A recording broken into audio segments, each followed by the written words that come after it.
Hello students, good morning. मैं आशा करता हूँ कि आप सभी स्वस्थ होंगे, प्रसन्नचित होंगे। Today we will read history chapter first and our chapter name is what, where, how and when. ठीक है,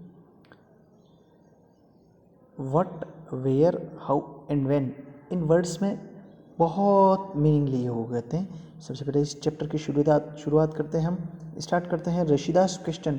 रशीदा एक दिन न्यूज़पेपर पढ़ रही थी। उसके न्यूज़पेपर पढ़ते पढ़ते उसकी नज़र एक लाइन पर पड़ी जिस पर लिखा हुआ था 100 ईयर्स अगो। ठीक है, 100 वर्ष पहले। 100 वर्ष पहले। तो रशीदा के दिमाग में हुआ कि आज क्या हो रहा है वो हम पता लगा सकते हैं। कल क्या हुआ था वो न्यूज़पेपर, रेडियो, टेलीविज़न, उससे पता चल सकता है ना। कुछ साल पहले कैसे हुआ था वो भी हम थोड़ा सा लोगों के बारे में इधर उधर पूछ करें, किंतु 100 साल पहले कैसे क्या हुआ था, है ना, वो कैसे पता लगेगा। उसके मन में कई बार अपन को सडनली ऐसे कुछ चीज़ें आ जाती है ना, दिमाग में पिंच करती है। तो इसके दिमाग में भी हुआ था।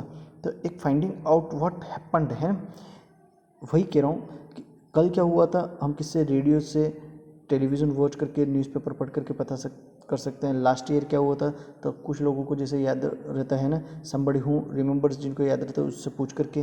But what about long long ago, कुछ लंबे लंबे सालों तक, है ना, कहीं 100 सालों पहले क्या हुआ था वो कैसे पता करेगा। उस समय लोग कैसे कपड़े पहनते थे, है ना, कहाँ रहते थे, है ना। उस समय के जो हंटर्स थे, हर्डर्स को मतलब चरवाहे, फार्मर्स, किसान, रूलर्स, वहाँ के जो शासक, मर्चेंट, व्यापारी, प्रीस्ट, पादरी, पुरोहित, है ना, क्राफ्ट्स पर्सन, आर्टिस्ट, जो म्यूजिशियन थे, साइंटिस्ट थे, उन सब का रहन सहन कैसा था, उनके बच्चे किस तरीके से क्या क्या गेम खेलते थे, वो सारी चीज़ें कैसे पता चलेंगी। ठीक है, वेयर डिड पीपल लिव, कई हज़ारों साल पहले लोग कहाँ रहते थे। तो people have lived along the banks of this river for several 100,000 years, है ना। दिस रिवर्स का मतलब कौन सी रिवर्स, तो यहाँ सबसे पहले हमको नर्मदा रिवर को फाइंड आउट करना है पीछे के पेजेस में, है ना। तो मैप दे रखा है, मैं बताऊंगा अभी। तो सबसे पहले नर्मदा नदी को अपन को फाइंड आउट करना, और इस नर्मदा नदी घाटी में हज़ारों साल पहले लोग निवास करते थे, है ना। और उस समय उनका भोजन क्या था, वो एक तरह से गैदर्स थे, है ना, आर्किटेक्ट थे, अपनी चीज़ों को इकट्ठा करना उनको पसंद था। वे कुछ रूट्स रहते थे, फ्रूट्स रहते थे, है ना। भाई पहले जंगलों में ही रहते थे लोग, जिस तरीके से हम अभी वर्तमान में रह रहे हैं उस तरीके से नहीं रहते थे, वो जंगलों के अंदर रहते थे। जो रिवर का बैंक रहता था उसके रिवर के बैंक पे ही रहते थे, ताकि उनको easily food and water available हो जाए। ओके बेटा, नेक्स्ट हम देख रहे हैं कि now find the Sulaiman and Kirthars hill of this north west. सबसे पहले मैं आपको सुलेमान और किर्थर की पहाड़ियाँ बता देता हूँ। 1 मिनट।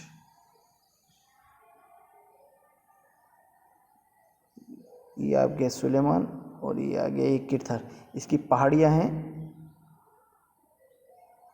इन पहाड़ियों पर कौन सी पहाड़ियाँ, जो अभी वर्तमान में अफगानिस्तान का पार्ट है, और पहले ये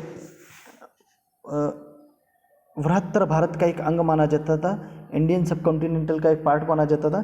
देखना बेटा, लगभग 8,000 ईयर अगो यहाँ पर 8,000 वर्ष पहले कुछ क्रॉप्स थी, वो ग्रो की गई थी। कौन कौन सी, तो गेहूं, व्हीट एंड बेरली, गेहूं और जौ की फसल को 8,000 साल पहले यहाँ पर उपजाया गया था, यहाँ पर ग्रो किया गया था। कहाँ पर, सुलेमान और किर्थर की पहाड़ियों पर। ठीक है, कहाँ है मैंने आपको बता दिया, सुलेमान और किर्थर की पहाड़ियाँ कहाँ पर है। ओके, उसके बाद में आपको ले चलता हूँ मैं।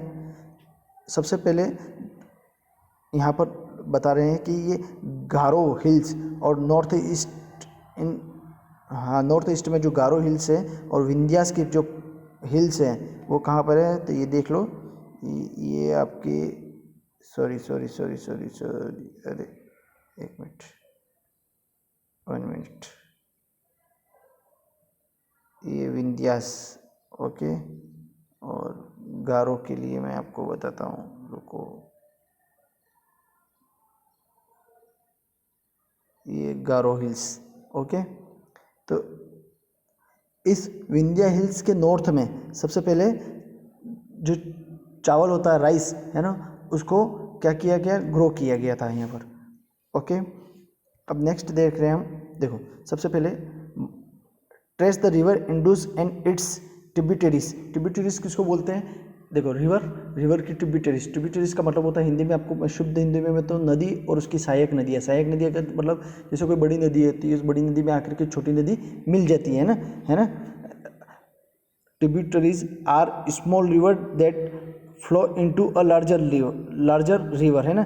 जब किसी लार्जर रिवर के अंदर कोई स्मॉल रिवर आकर के फॉल्स हो जाती है, गिर जाती है, तो उसको ट्रिब्यूटरीज बोला जाता है ना, सहायक नदी बोला जाता है। जैसे हमारे माही नदी है, ठीक है, माही नदी के अंदर माही डैम ही, तो आप लोग अपन बांसवाड़ा के रहने वाले, मैं अच्छा एग्जांपल देता हूँ। माही डैम जहाँ पर बना हुआ है, उस माही डैम में ही कभी जा कर के गौर करना, वॉच करना कि एक एराव नदी है जो कि पीपलखुट से आती है, प्रतापगढ़ से आती है, वो उसके अंदर गिर जाती है ना, उसके अंदर मिल जाती है। गिरने का मतलब कोई ऐसा मिल जाती है ना, दोनों एक हो जाती है, तो उसको ट्रिब्यूटरीज बोला जाता है ना। जैसे चंबल है, चंबल नदी के अंदर, चंबल नदी किस में मिलती है? यमुना में मिलती है। तो यमुना की ट्रिब्यूटरीज कौन सी होगी? चंबल होगी, ठीक है। वही यमुना आगे जा कर के प्रयाग के अंदर है ना, यूपी में प्रयाग राज्य है जो इलाहाबाद के अंदर, वहाँ पर वो किसके अंदर? गंगा में मिल जाती है। तो गंगा की ट्रिब्यूटरीज कौन हुई? यमुना नदी हुई ना, है यमुना रिवर। उस आगे बात समझ में आपको, ट्रिब्यूटरीज किसको कहा जाता है? तो इस जो इंडस रिवर है, इंडस और उसकी ट्रिब्यूटरीज पे 4700 ईयर्स अगो यहाँ पर सबसे पहले मानव सभ्यता का है ना, यहाँ पर क्या हुआ था, सबसे पहले सिटीज़ बनी थी है ना। इन बैंक के रिवर पे सबसे पहले फर्लिश्ड हुआ था। सबसे पहले जो नगर बने थे वो सबसे पहले यहाँ बने थे। उसके बाद में 2500 ईयर्स अगो ये जो गंगा और उसकी जो ट्रिब्यूटरीज हैं यहाँ पर दूसरी बार फिर, और दूसरे जो सी कोस्टेज हैं वहाँ पर लोगों ने अलग अलग नगर बना करके रहना शुरू किया था।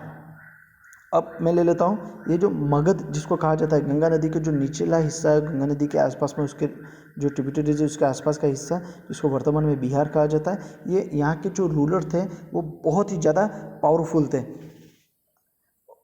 यहाँ के रूलर उस टाइम में बहुत ज़्यादा पावरफुल थे। कब?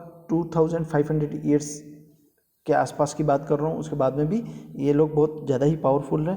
अब हम इसको देखते हैं, किसको, एक चीज़ यहाँ पर बोली जाती है द साउथ एशिया है ना। अब इस साउथ एशिया के अंदर कौन कौन से पार्ट आ जाते हैं? तो एक तो अफगानिस्तान आ जाता है, इंडिया आ जाता है, पाकिस्तान आ जाता है, बांग्लादेश आ जाता है, नेपाल आता है, भूटान और श्रीलंका, ये सारे साउथ एशिया के पार्ट हो जाते हैं। उसको इंडियन सब कॉन्टिनेंट भी बोलते हैं, भारतीय उपमहाद्वीप भी कहा जाता है। ओके, और इस भारतीय उपमहाद्वीप, इसको उपमहाद्वीप सब कॉन्टिनेंट इसलिए कहा जाता है क्योंकि यह एशिया जो है ना, साउथ एशिया, वो साउथ एशिया का जो पार्ट है वो एशिया के दूसरे पार्ट से है ना, सी से, डेजर्ट से, इसके बाद में हिल से, उस सब से एक तरह से लगभग अलग ही है, और यहाँ की कल्चर भी अलग ही है। फिर भी लोगों ने इसको पार करने की कोशिश की है। कई लोग बाहर से आए, यहाँ के लोग बाहर गए, और यहाँ के कल्चर एक दूसरे में क्या हो गया, मिक्सअप करने की कोशिश की है, और यहाँ की कल्चर को रीच करने की कोशिश की है। आगे हम फिर देखेंगे। प्यारे बच्चों, ये अपना पहला चैप्टर था, और आई होप आपको समझ में आया होगा। और एक बात और कि अभी वर्तमान में हमारे स्कूल्स स्टार्ट नहीं हुए हैं, कोरोना खत्म नहीं हुआ है, अतः आप सभी से निवेदन है, करबद्ध प्रार्थना है कि आवश्यकता होने पर ही घर से बाहर निकले, कोरोना गाइडलाइंस का पालन करते रहें, बार बार हाथों को धोते रहिए, सैनिटाइज करते रहिए स्वयं को, 2 गज दूरी, मास्क के ज़रूरी के साथ मैं अपनी वाणी को विराम देता हूँ। अस्तु। जय हिंद, जय भारत।